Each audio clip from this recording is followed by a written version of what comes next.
So I hope you guys have heard the latest on Robert Quinn. You know he hurt. He I think it broke a bone in his hand or hurt his hand, and I was like, that's fine. But I think I told you that it was fine for a defensive end. You don't need a hand. You just need one and a club, and you'll be fine.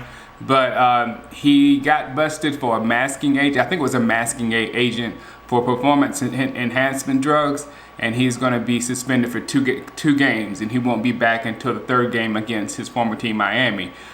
Which I don't think is going to be that big of a deal because he was going to be hurt anyway and would probably be limited in those first two games. So just let himself get back healthy. And as the Cowboys said, the Cowboys support and trust Robert Quinn. So I think that's going to take care of itself. Another thing going on with the Cowboys right now is Brett Maher. When I was at training camp, he never looked really that. He looks shaky. And yesterday in practice, he was shaky as well. He can't get a perfect day off in practice. So something interesting happened. I was reading through NFL Network, and there was a story there about the Baltimore Ravens backup kicker. His name is Kair Vedvik. But they asked Harbaugh earlier in the season. They asked Harbaugh, what did they say?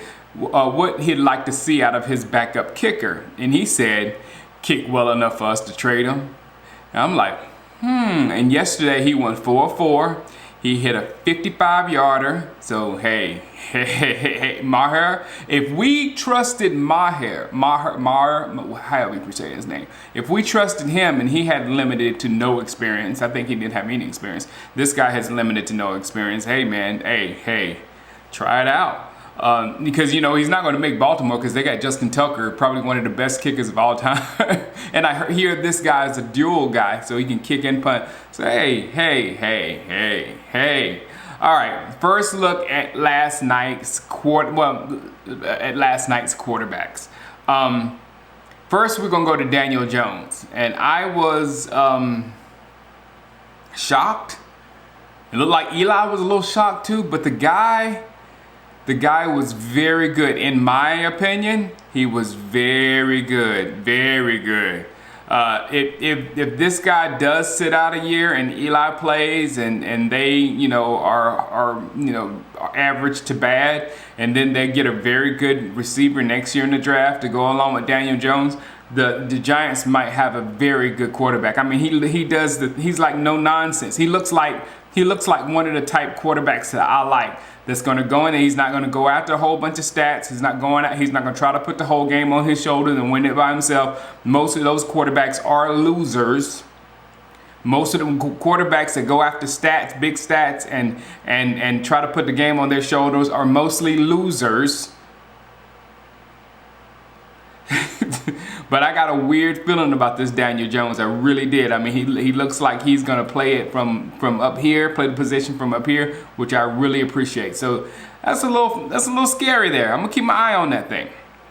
Next, we have Haskins for the Redskins. It was a different story. Now, first of all, his arm was beautiful. The ball came out of his hands. It was beautiful. You can tell he had the best arm in the draft. Obviously, from his first couple passes, he's like, oh yeah, that guy's awesome. But it looks like that's all he has. It makes me think of all these people who think like arm is the number one attribute for a quarterback, and it really isn't. Because he looked so up and down. He made a couple of great passes, then he would overthrow, and it was really a up and down performance or whatnot. His arm is leagues above where Dak is right now. Leagues above where Dak is right now. But he has nothing else on Dak. In all the other intangibles, Dak is like crushing him. So I'm backing up a little bit on my Redskins prediction until I see that guy be more comfortable in the quarterback position, because he didn't look comfortable. He looked his whole game looked very Byron Leftwichy. You remember Byron Leftwich? Beautiful arm, but then, he had this problem and he couldn't move well and all that kind of stuff. I mean, Haskins ran, but you can tell he's not a runner. He's completely not a runner. He looks like one of those quarterbacks that's going to throw, like I was saying, he's like one of those quarterbacks that's going to throw for 300, regularly, but still lose a lot. So give me Dak over that type quarterback 100 times. Lastly, Kyler Murray. Give me Kyler Murray over Dak 100 times. This guy is the truth. I think I underestimated how good he is. This guy is going to be a complete nightmare. He's Russell Wilson with more speed, more arm strength, and more accuracy. Can you imagine that? And I saw a couple of plays that he did that was unstoppable. Like when he escapes the pocket, you can do nothing because he's already taken off that way. You're going to have to run behind him. And while you're running behind him, he's already sitting there with eons of time to find this guy. Also, he can be a great guy with broken plays because he can extend every passing play. He'll just take off and run on you and set himself up somewhere else.